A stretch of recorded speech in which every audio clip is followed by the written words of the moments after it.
Kate Miller pressed her face against the transparent wall of the observation deck, watching the massive cargo ships dock at the Galactic Council's main biological research station. Her heart beat faster as she noticed the familiar shapes being unloaded, crates marked with Earth symbols. The station hung like a silver spider in space, its 8 massive arms stretching out into the void. Each arm housed different research facilities, but today all Kate could focus on were the loading bays of Arm 3, where the research specimens arrived. Fascinating process, isn't it? A tall, blue-skinned alien stood beside her. Ambassador Reed had told her this was Blue Star, one of the senior research coordinators. Like most of his species, he had 4 arms and silver eyes that never seemed to blink. Your world has provided us with such interesting test subjects. Kate nodded politely, trying to hide her discomfort. As a junior human diplomat, she knew her place. Observe, learn, and stay quiet. Humanity had only joined the Galactic Council 15 years ago, and they were still considered primitive by most species. Through the window, she watched as automated systems moved the crates. A warning light flashed, and one container tilted slightly. Through a small gap, Kate caught a glimpse of brown fur and a frightened eye. A rabbit. Her throat tightened. Just some basic mammals, Blue Star said, noticing her interest. They reproduce quickly, which makes them perfect for our genetic studies. The short lifespan is also convenient. Kate forced herself to maintain a neutral expression. During her 3 months at the station, she had learned that showing too much emotion was seen as a sign of primitive thinking. The older species prided themselves on their logical, detached approach to science. Of course, she said carefully, Earth has many regulations about animal testing. Blue Star made a sound that might have been a laugh. Yes, your species has some unusual ideas about lower life forms. But don't worry. Here at the Council, we follow pure scientific principles. No primitive taboos or emotional attachments. They walked along the observation deck, passing members of various alien species. Some floated in anti-gravity fields, others moved on multiple legs, and a few were simply clouds of shifting colors. All of them held positions of power in the Council's scientific community. None of them gave Kate more than a passing glance. Would you like to see more? Blue Star asked. Usually we don't show junior diplomats our facilities, but since these specimens come from your world, you might find it educational. Kate's first instinct was to say no. She had heard rumors about the experiments, whispers among the human staff about what happened in those laboratories. But then she remembered her training. Information was power, and humanity needed all the power they could get in the Council. I would be honored, she said. As they walked toward the elevators, Kate's AI assistant buzzed quietly in her pocket. Tom, as she called him, was officially a diplomatic translation device. Unofficially, he was her only friend on the station. She touched her pocket gently, letting him know she was okay. Blue Star led her through security checkpoints where scanners analyzed their genetic makeup and clearance levels. Kate noticed how the security systems paid special attention to her. Human DNA was still considered potentially dangerous. You'll see how we've improved on your world's primitive research methods, Blue Star said as they entered a sterile white corridor. Here, we don't waste time with concerns about pain or distress. Pure data is all that matters. Kate followed him, her step steady even as her stomach churned. She was just a junior diplomat, lowest-ranking member of humanity's diplomatic corps. Her job was to watch and learn, not to judge or interfere. But as they approached the laboratory doors, she heard sounds that made her hands clench into fists. Behind those doors, Earth's animals waited in their cages, far from home, treated as nothing more than data points in an alien experiment. And Kate Miller, who had grown up helping at her mother's veterinary clinic, who had spent her childhood saving injured birds and feeding stray cats, began to feel something stronger than fear of the Council's powers. She felt rage. 6 months after Kate's speech, the Grand Council chamber looked very different. The stark, formal atmosphere had been softened by the addition of live feeds from Earth's wildlife sanctuaries, displayed on floating screens around the room. Today, the chamber was packed for a historic vote. Kate sat in a new seat, no longer in the lowest tier. Her official title was now Interspecies Ethics Advisor, a position created specifically because of recent events. Tom hovered beside her as a full hologram now, upgraded to better help with her increased responsibilities. The final vote stands at 812 in favor, 193 against. The council speaker announced, its crystal form glowing with official colors. The galactic standards for ethical treatment of all sentient life are hereby adopted. A wave of approval swept through the chamber. Kate saw Blue Star among those who had voted in favor, one of many old Guard members who had changed their views after seeing the new research results. Furthermore, the speaker continued, the Council officially recognizes Earth's contribution to our understanding of emotional intelligence and cross-species empathy. Our previous assessment of humanity as primitive for their emotional attachment to other life forms was. The speaker paused, then said something unprecedented. We were wrong. Kate felt tears in her eyes as she remembered all the animals she'd seen suffering 6 months ago. Now, those same creatures were helping to change the galaxy's understanding of life itself. After the session, Kate walked through the station's new wildlife communication center. Through the windows, she could see transport ships arriving. But these were different from the ones she'd watched half a year ago. These ships were carrying animals back to Earth, or to new sanctuaries built on other worlds. Kate called a familiar voice. Dr. First Light floated up, her energy form bright with excitement. The results from the Empathy Development Program are amazing. 10 different species have reported improved emotional health in children who work with Earth animals. Even the Crystal People's younglings are showing better emotional regulation. And that's just the beginning, added Dr. Deepwaters, joining them. We've discovered that some Earth species have abilities we never imagined. Dolphins are helping us understand new forms of communication. Dogs are teaching us about loyalty and pack bonds. Even rats are showing us new things about problem solving. Kate smiled, remembering how these same scientists had once seen Earth animals as nothing but test subjects. Now they were colleagues in a journey of discovery. Tom projected a message in front of them. Another report from Earth. More alien families were visiting Earth's wildlife sanctuaries, learning about human-animal bonds. Some species had even started adopting Earth pets, leading to new understandings between civilizations. You know, Dr. First Light said softly, some of us were talking earlier, about how one voice changed everything, how one human girl dared to speak out. Kate shook her head. I just said what needed to be said. The animals did the real work. They showed you who they really were once you were ready to see. They reached the observation deck, the same spot where Kate had first watched those cargo ships 6 months ago. Now she saw something very different. In a new enclosure attached to the station, a family of elephants walked in a large Earth-like habitat. The young elephant she'd once seen chained was there, teaching alien children about gentleness and strength. The old saying was wrong, Kate said, watching the elephant play with its friends. The true mark of an advanced civilization isn't how far it can travel in space or how many worlds it can control. What is it then? Asked Dr. Deepwaters. It's how far its circle of compassion extends, Kate answered. And now, thanks to Earth's animals, that circle reaches further than ever before. As if in agreement, the elephant raised its trunk and made a happy sound that echoed through the station, a sound of joy that needed no translation in any language across the galaxy. The message was clear. Every voice deserved to be heard, even those that couldn't speak in words. The laboratory doors slid open with a soft hiss. Kate's first thought was that it looked like any medical facility back on Earth, clean, white, and sterile. But that feeling lasted only seconds.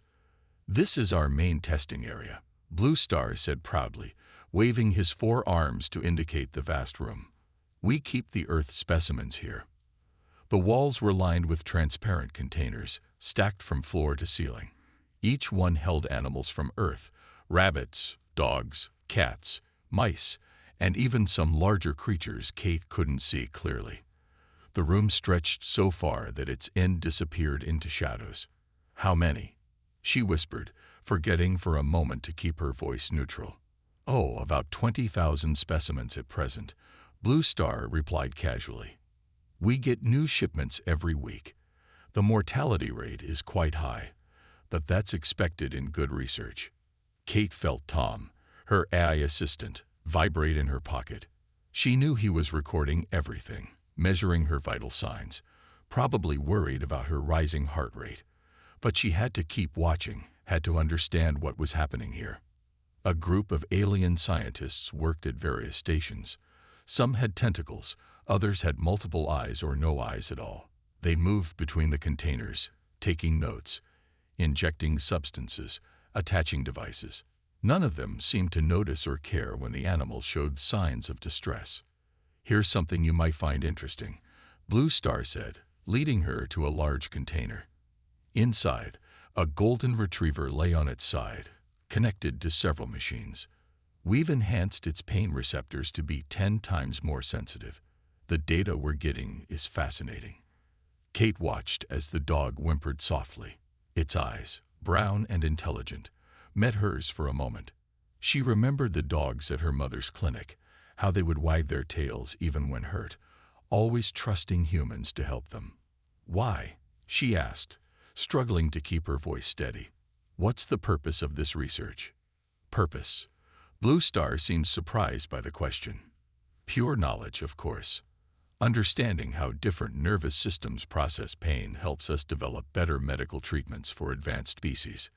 They moved through the facility. Kate saw dolphins floating in tanks too small for them to swim, their echolocation calls bouncing uselessly off the walls. She saw monkeys in boxes designed to test their problem-solving skills, but the problems were impossible to solve, designed only to study their frustration. "The most interesting thing about Earth specimens," Blue Star continued, "is their unusual emotional responses. Most develop what we call behavioral irregularities after a few weeks of testing. They stop eating, make distress sounds, even try to help each other. Quite primitive, but fascinating." Kate felt sick. These weren't behavioral irregularities. These were signs of depression, trauma, and compassion. Things the aliens apparently couldn't recognize or chose to ignore. "And this is our newest project," Blue Star said, stopping at a final container. Inside was a young elephant, its legs chained, its trunk moving restlessly. "We're studying how it processes grief. Tomorrow, we'll let it watch as we terminate another specimen it has bonded with." Something broke inside Kate at that moment. All her diplomatic training, all her carefully maintained neutral expressions, couldn't stop the tear that rolled down her cheek. Blue Star noticed. "Ah, yes. Humans often display moisture from their visual organs when confronted with complex scientific concepts. Don't worry, you'll understand better as your species evolves." Kate nodded, not trusting herself to speak. In her pocket, Tom buzzed urgently, probably detecting her emotional state. But she had seen enough. More than enough. As Blue Star led her back to the main corridor, chattering about future experiments, Kate made a decision. She didn't care about diplomatic protocols anymore. She didn't care about humanity's standing in the council. She didn't even care about her own career. These animals, brought from Earth without consent or compassion, needed someone to speak for them. And if no one else would do it, then she would. Even if it meant standing alone against the entire Galactic Council. Late at night, when most of the station's lights dimmed to simulate Earth's day-night cycle, Kate sat in her small quarters, surrounded by floating holographic screens. Her AI assistant, Tom, projected data in the air around her. "Display the research logs from Lab Section 7 again," she whispered. The station's walls had ears, but she needed to work. It had been 2 weeks since her tour of the labs, and she hadn't slept properly since. "Files ready," Tom's soft voice responded. "But Kate, your cortisol levels are elevated. You should rest." Kate shook her head, pushing her messy hair out of her eyes. "No time. The next full council meeting is in 3 days. She picked up another food cube, but didn't eat it. Her fourth uneaten meal that day. The screen showed thousands of research documents. The aliens weren't trying to hide anything. They saw nothing wrong with their actions. That made Kate's job both easier and harder. Easier to gather evidence, harder to bear watching it. "Tom, translate this section about the dolphin experiments," she said, pointing to a document filled with alien symbols. As she waited, she looked at the small photo on her desk. Her mother's veterinary clinic back on Earth, with its All Life Matters sign above the door. "Translation complete," Tom announced. "Warning: content contains disturbing details about neural enhancement procedures." Kate forced herself to read it. She needed to understand everything, needed to build an argument that even the coldly logical council members couldn't ignore. Her small desk was cluttered with notes written in her hurried handwriting. Connections she'd found, patterns she'd noticed. A soft chime indicated an incoming message. "Ambassador Reed wants to meet tomorrow morning," Tom reported. "Should I make an excuse?" "No," Kate said, rubbing her tired eyes. "I'll meet him. He probably suspects something anyway." She stood up and walked to her window. The station's huge arms glowed softly in the darkness of space. Somewhere in those arms, thousands of animals from Earth were suffering right now. The thought kept her going, even when exhaustion made her hands shake. "Tom, show me the comparison data," she said, returning to her desk. Another screen appeared, showing brain wave patterns. On one side, an adult alien from one of the Council's eldest species. On the other, an Earth dolphin. The patterns were surprisingly similar. "They can't ignore this," she muttered, adding more notes. "They say we're primitive, but look at this. Our animals show emotional intelligence comparable to their children. How can they not see it?" She had found more evidence too. Records showing that many of the experiments were repeated needlessly. Proof that some tests contradicted the Council's own rules about sentient beings. Data showing that stress and fear made the research results unreliable anyway. "Kate," Tom's voice was gentle, "you should know. I've calculated the probable consequences of speaking out at the Council meeting. The best-case scenario is still very bad for your career." Kate looked at the elephant's container number in her notes. By now, they would have carried out their grief study. Her hands clenched into fists. "I don't care about my career," she said, "but I need to make them understand. Not just stop the experiments. Really understand why this is wrong." She pulled up another document. "Show me the Council's founding principles again." As she read through the ancient text about respect for life and the advancement of all beings, an idea began to form. The Council prided itself on logic and progress. Well, she would use their own logic against them. "Tom, help me prepare a presentation. We'll show them their own words, their own data. Make it impossible for them to dismiss this as human emotional weakness." The eye's lights pulsed thoughtfully. "This plan has a 98% chance of getting you removed from diplomatic service." Kate looked at the photo of her mother's clinic again, then at the screen showing the dolphin's brain patterns. "Good thing I never wanted to be a diplomat anyway," she said, and began to work faster. She had 3 days to prepare for the biggest speech of her life. 3 days to find the words that might save thousands of lives. She wasn't going to waste a single minute. The Grand Council chamber was a perfect circle, with rising tiers of seats that held representatives from over 1,000 worlds. Kate stood in her assigned spot in the lowest tier, where junior diplomats were meant to observe and stay silent. The morning's light from the nearby star streamed through the crystal dome above, making the chamber glow. Today's meeting had been going for 2 hours. Various species discussed trade routes, border disputes, and scientific funding. Kate felt Tom vibrate in her pocket, a warning that her heart rate was rising too high. She looked up at the high council members who sat at the very top tier. Their seats were so far up that they looked like distant stars. Among them was Blue Star, probably expecting another ordinary day of decisions and protocols. And now, The council speaker's voice boomed through the chamber. "We will discuss the funding for expanded biological research facilities in Sector 7. Kate's hands trembled. This was the moment. Breaking protocol like this could get her instantly removed, but she had to try. She pressed the button that would activate her speaking position. The chamber went completely silent. A junior diplomat, a human no less, had dared to interrupt council proceedings.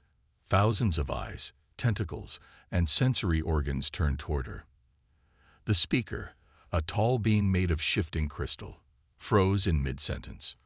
"This is highly irregular," the speaker said, its crystal form flashing with red lights of disapproval. Kate took a deep breath. "Honored Council," she said, her voice surprisingly steady, "I request emergency speaking rights under Section 12 of the Founding Charter. The right to present evidence of ongoing violations of Council principles." More silence, then murmurs. The Charter was ancient and rarely invoked, but it was still law. Even the speaker couldn't deny this request without violating the very foundations of the Council. "Proceed," the speaker said finally, its tone carrying clear warning. "You have 5 minutes." Kate nodded to Tom, who projected her evidence into the center of the chamber. A huge hologram appeared, showing the brainwave patterns she had discovered. "Distinguished representatives," she began, "what you see here are 2 neural patterns. One belongs to a child of the respected crystalline species." She nodded toward the speaker. "The other belongs to a dolphin from Earth." The murmurs grew louder. She pressed on. "These patterns show remarkable similarities in emotional processing and intelligence, yet one is protected by every law we have, while the other—" She changed the image to show the cramped tanks where dolphins were kept. "The other is subjected to this." Blue Star stood up in his high-tier seat. "This is absurd. These are simply research specimens." "Are they?" Kate's voice grew stronger. "Then explain these results." New images appeared, showing dogs helping each other share food in the labs, elephants trying to comfort each other, dolphins attempting to communicate with their captors. "Your own data shows that these beings demonstrate intelligence, emotional awareness, and even altruism, the very qualities the Council claims to value most." She showed more evidence, test results, behavior studies, pain response data, all of it taken from the Council's own records. "We humans are called primitive because we feel compassion for these beings. But I ask you, what is more primitive? To recognize and protect intelligent life in all its forms, or to ignore suffering because it's convenient for research?" The chamber erupted in outrage. Some representatives were shouting. Others were studying the data with obvious concern. A few had gone completely still, a sign of deep disturbance in many species. "Your time is up," the speaker announced, crystal form now pulsing with multiple colors. Kate stood straight, looking directly at the highest tier. "One last thing," she said. "The Council's first principle states, to advance civilization is to expand the circle of compassion. Look at these beings from Earth. Look at their capacity for love, for pain, for understanding. Then tell me, are we advancing civilization by torturing them?" The speaker ordered her to step down. Security drones were already moving toward her position, but Kate saw something that made her smile slightly. Several council members were copying her data, saving the evidence. The seed of doubt had been planted. Kate sat alone in the diplomatic office's waiting room. The lights had dimmed hours ago, but nobody had come to tell her she could leave. Her legs felt numb from sitting so long, but she didn't dare move. Tom buzzed in her pocket. "Security drones are still outside," he whispered. "And your message feed has exploded. Over 10,000 notifications in the last hour." Before she could respond, the door slid open. Ambassador Reed walked in, looking like he hadn't slept in days. His usually perfect uniform was wrinkled, and his gray hair was messy. "Do you have any idea," he said slowly, "what you've done?" Kate straightened her back. "Yes, sir. I exposed illegal. You've embarrassed the entire human diplomatic corps." His voice rose sharply. "The Council is in chaos. 3 senior members have demanded we remove all human representatives. Blue Star's species is threatening to cancel their technology sharing agreements with Earth. But the evidence doesn't matter. Reed slammed his hand on the desk. We're the newest species in the Council. We need their help, their technology, their protection. We can't afford to make enemies. Kate was about to argue when Tom suddenly projected a news feed into the air between them. A holographic reporter was speaking. Footage from the council chamber has gone viral across all networks. Young members of various species are holding protests outside research facilities in 12 different sectors. The question everyone is asking, are we the monsters humans think we are? Reed switched off the projection with an angry wave. Great. Now you've started a cultural crisis. But Kate wasn't listening anymore. She was looking at the messages flooding into her personal feed. Most were in alien languages, but Tom was translating them rapidly. My children saw your speech. They're asking why we hurt other beings. I had no idea Earth creatures could feel like this. You made me remember my first pet from my home world. Suddenly, another message flashed, marked urgent.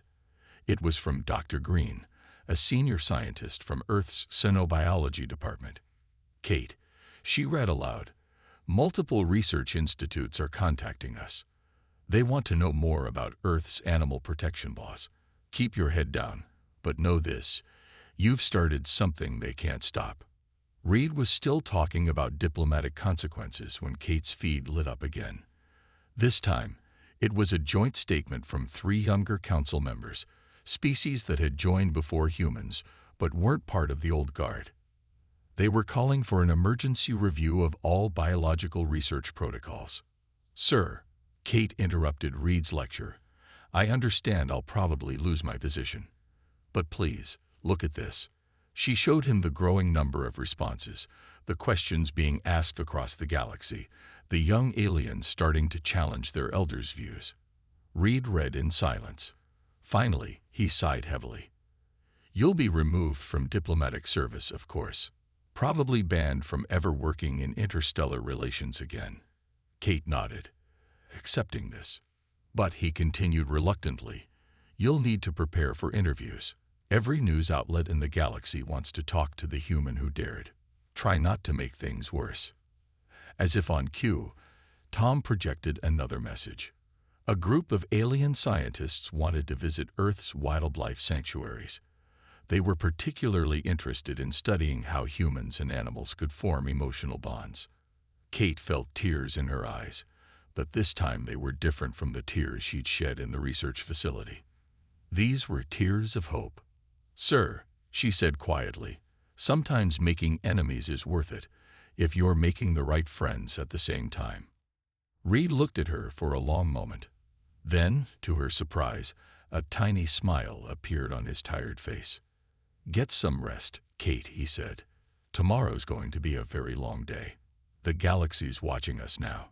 As she finally left the office, Kate saw her reflection in the window.